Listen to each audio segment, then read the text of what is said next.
TV channel కాదు, మనమందరం అక్కడ పనిచేసే ఉద్యోగులమే. మనమందరం వారు చెప్పినట్టు నడుచుకున్న వాళ్ళకి ఉద్యోగ ధర్మం కాబట్టి. కానీ ఆ రోజున ఎప్పుడైతే తెలంగాణ జర్నలిస్ట్ ఫోరం ఒక ఫోరం ఉందో, ఆ పత్రికల్లో అన్ని కలిపితే ఎంతమంది ఉద్యోగులు ఉంటారో తెలంగాణ జర్నలిస్ట్ ఫోరంలో అంతమంది చేరి తెలంగాణ ఉద్యమాన్ని భుజాల మీద ఎత్తుకొని నడిపించారు. తెలంగాణ సాధించుకున్నాం. మీకు అందరికీ తెలుసు, 2009 తర్వాత 2009 నుంచి 2014 మధ్యలో తెలంగాణ ఉద్యమం తీవ్ర రూపం దాలుస్తుంటే ఎట్లా అణిచివేయాలని చూసినారో మనం అందరం ప్రత్యక్షంగా చూసినాం, ప్రత్యక్షంగా ఎదుర్కొన్నాం.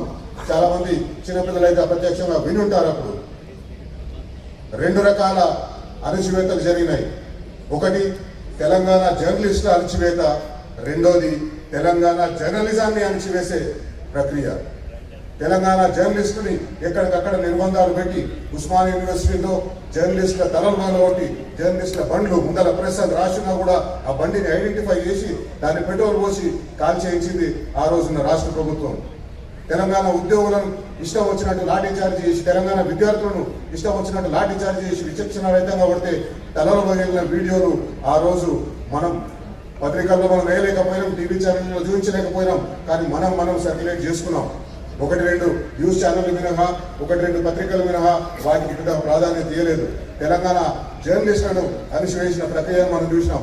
ఆ నిర్బంధాలన్నింటినీ తట్టుకొని మనం ఆ రోజు ఉద్యమాన్ని బలంగా ముందుకు నడిపించి తెలంగాణ రాష్ట్రాన్ని సాధించుకున్నాం. తెలంగాణ జర్నలిజాన్ని అణిచివేసే, తెలంగాణ జర్నలిస్టుల స్వాభిమానాన్ని అణిచివేసే కార్యక్రమం జరిగింది. శ్రీకృష్ణ కమిషన్ రిపోర్ట్ వచ్చిన తర్వాత దాంట్లో 8వ చాప్టర్ తెలంగాణ జర్నలిజాన్ని అణిచివేసే ప్రక్రియ. చాలా మందికి ఉద్యమకారులకు, చాలా మంది జర్నలిస్టులకు తెలియని విషయాలు కొన్ని ఉన్నాయి. ఆ చాప్టర్ 8 విషయం వచ్చిన తర్వాత ఆ చాప్టర్ 8ని ఎట్లా అమలు చేయాలనేది ఢిల్లీ నుంచి వచ్చిన ఆదేశాలతోటి హైదరాబాద్లో కూర్చున్న కొందరు సమైక్యాంధ్ర మీడియా ఓనర్లు, సమైక్యాంధ్ర పేపర్ల ఓనర్లు, ఛానళ్ళ ఓనర్లు ఈ 8వ చాప్టర్లో ఉన్న వాటిని ఖచ్చితంగా తూచా తప్పకుండా మనం అమలు చేయాలని చెప్పేసి ఒక మీటింగ్ పిలిచిండ్రు. ఆ మీటింగ్కి నేను పోయిన G24 తరఫున, రామచంద్రమూర్తి గారు HMTV తరఫున వచ్చిండ్రు, దామోదరరావు గారు టీ న్యూస్ తరఫున వచ్చిండ్రు.